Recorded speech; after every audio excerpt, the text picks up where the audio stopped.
G'day viewers, well, hot to buggery. My dishwasher face showing off, so I can back in my brother's dishwasher when I get a chance. Maybe another thing fixed up. And the speaker suspension sort of have arrived from China. I really wanted rubber ones in this size for these speakers, but they don't make them. Kind of a shame because they're almost probably, I think they could be actually marine grade speakers. Because this is all plastic, the front of this, all plastic cone and everything. It could be marine grade. Unfortunately, I can't get a rubber surround. It'd be nice to get rubber for this, make it completely sealed. Perfect. I'm going to glue the outside first. So I'm going to clean up this as best I can with some isopropyl alcohol before I stick it on. That's going to be perfect. And then these other bits will go around there.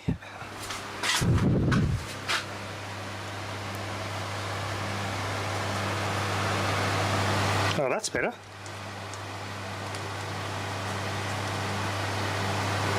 Like that. It's going to look something like that again, the new foam. Actually, these are a bit more bigger than the original ones. The original ones are a bit smaller. These are a bit bigger. I probably won't even use these, but we'll see how we can do. These are going to be a good in those little speaker boxes when these speakers are done. Quite like the plastic cones, pretty nice and well made. So let's get the everything ready. I got the glue and everything, so the glue I got separately for a speaker company in Queensland. A company that makes all the glue and all the other accessories. I could even get this tinsel lead if I wanted to. So I'm going to polish off this with IPA, isopropyl alcohol, get it as clean as I possibly can, and this surface here before I glue it. That way there's less chance of it peeling off in the future.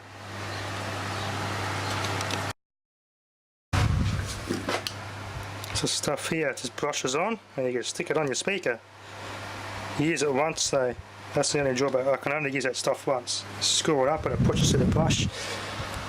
And I'll just put the original cardboard surround on for now. I've clamped it down. That'll hold the suspension down while it sets for about 10 minutes. But it won't be fully structurally, it won't be set for 24 hours. I've also repurposed this Body Shop serum bottle.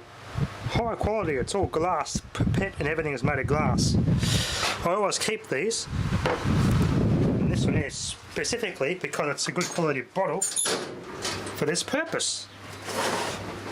Perfect little bottle I could use for alcohol.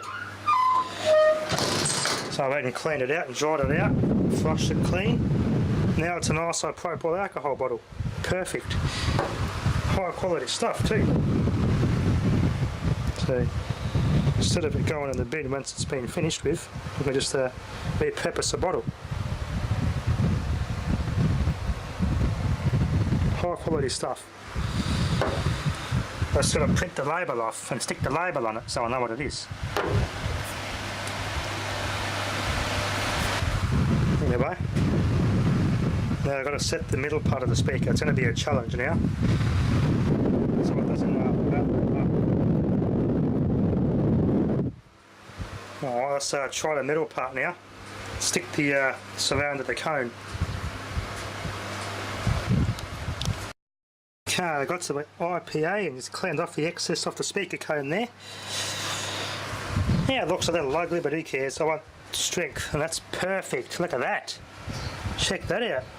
Nice and scrape-free voice coil. We got a couple of zaps of the battery, just to give everything nice and straight. Beautifully, so I always do this. It centres itself out. It's a good trick. Like that. A couple of times, so let it push up and out.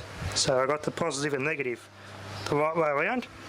Do it in bursts. Don't hold it there for ages, as it could burn the voice coil out. So I set it to push itself and initially tack the adhesive to the surround in a straight position.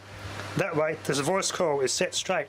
Once that's set and tacked, I just tap it with this all the way out. set it in place. It's perfect.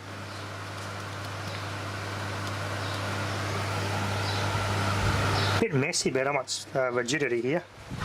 Want it to stay on all the way around the back. There's a bit of spillover, which is good. You don't want any mist spots. Because if there's a mist spot, you have a bit of the foam not stick it on properly, and they get rattles in your speaker. And these things here only cost $2.50. $2.50 for these, free from China. It's pretty damn cheap.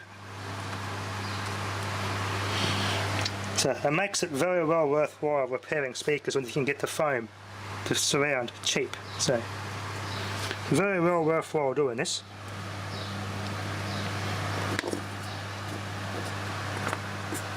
That doesn't quite fit now. A bit fat. Hits the foam a bit. I don't think I'll use these again. So these are going to sound so nice too as PC speakers. The surround probably hasn't got enough on the outside, but I'll find out later. I can always add a bit of glue inside this gap and just pack it in. It's pretty good.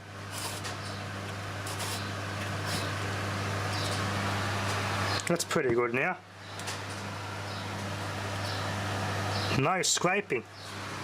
Beautiful. I'll let it say by this speaker. I'll tack the outside on, clamp that bit of wood in it for about 5 minutes to set it nice and centre. Then I'll do the cone last. And do the battery trick again. Push it up, let it tack, and that'll centre the voice coil for me.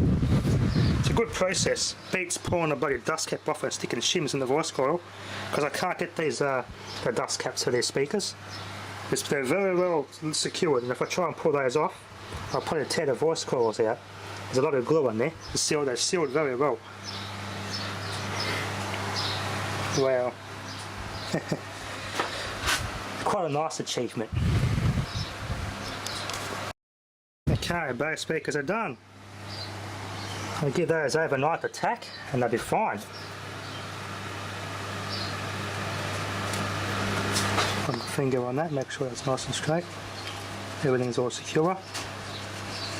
Perfect. That's pretty much tacked on now. Perfect. See at the back. Always look at the back too. Like I see, there's a bit of glue base all the way around that. So perfect. There's two very good roll glued new surrounds on these speakers.